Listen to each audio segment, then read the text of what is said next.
Hey guys, this is your girl Tamara Campbell, Tam Cam here, and the subject today is how do you start a small photography business?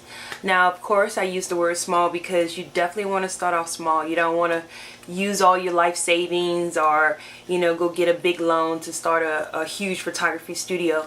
You want to learn the ins and out of being a photographer, and also you want to make sure that being a photographer is the right thing for you, because honestly this field is not for everyone. So I'm going to give you a little bit of my background on how I got started as a photographer. Well, first of all, for me, I've always been a creative being. I've always been a creative kid, always had a camera in my hand. I remember when I was in high school, I actually started out in video, and then I merged to photography.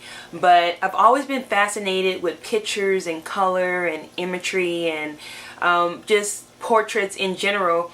I remember having one of those little God, I forgot the name. I should have looked up the name before starting this video. Is one of the little things you put the disc inside of the little camera, and you guys know what it is.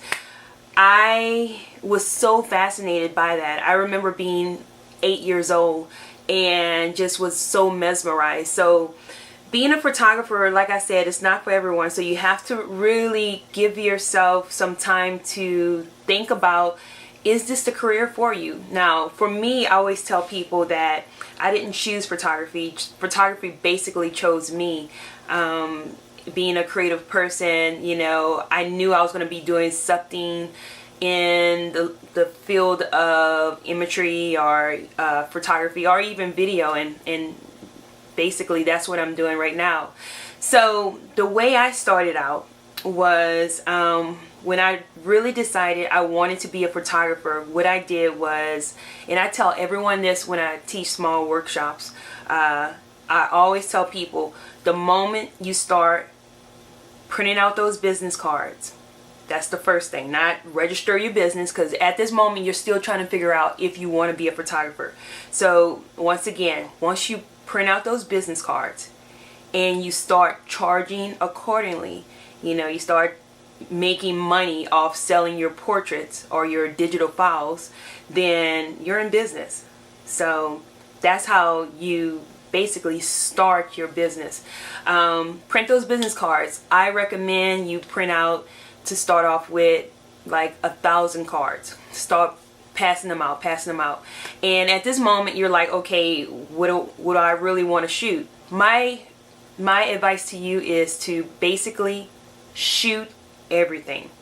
Shoot people, shoot animals, well, I shouldn't say shoot, but photograph funerals. If someone needs a funeral photographer, there's a special niche in shooting things like funerals and pets and high school seniors like I do. So maybe you can carve out your certain kind of genre where, when people think of that certain subject, they'll think of you. But I would say shoot everything. Photograph whatever you can, because at this moment what you're doing is you're trying to create your style. You're trying to create you're trying to get to know the camera. You're trying to learn the camera, and at the same time you're still trying to figure out if you want to be a photographer. Now, when I decided to really take photography seriously, what I did was I went and bought some investment pieces, and at this time I'm still working multiple jobs and doing photography on the side. And so I bought my first camera, which was a D100, because one of my mentors, he shot a Nikon camera. That's a Nikon series camera, just in case you guys didn't know. And after I experiment with that camera, I started making a little bit more money. I went ahead and bought another camera because I heard someone told me, you always have to have a backup, especially when you start getting into weddings. Always have that backup camera. So at this point, you have your business cards, you have your cameras, you have your backup camera, and time is going by and you're starting to realize, maybe I don't like shooting, cats or dogs or pets. Maybe I like shooting high school seniors more, or maybe I like doing headshots more. So that's when you just start you know, kind of putting everything to the side of what you don't like, because my advice to any photographer first starting is to not invest your time photographing something you don't like. Alright, so let me go ahead and catch up. At this point, you got your business cards, you got your camera, your backup camera, you have your 5 top genres that you like to photograph. In my case, I love to photograph high school seniors. I love to photograph headshots, models, pets, and family portraits. Those are my 5. Now, I photograph events all the time as well. Not my favorite thing to photograph, but you know, there's always lessons in photographing whatever. And actually, the more events that you photograph, the better you'll get at outdoor photography and wedding photography, if those are the things you decide to do.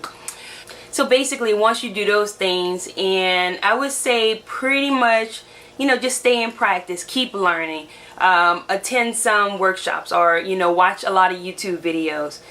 After about a year, or maybe a year and a half, maybe close to 2 years before you really start to get serious about the business, then you're ready to register your business and, you know, take it full steam ahead.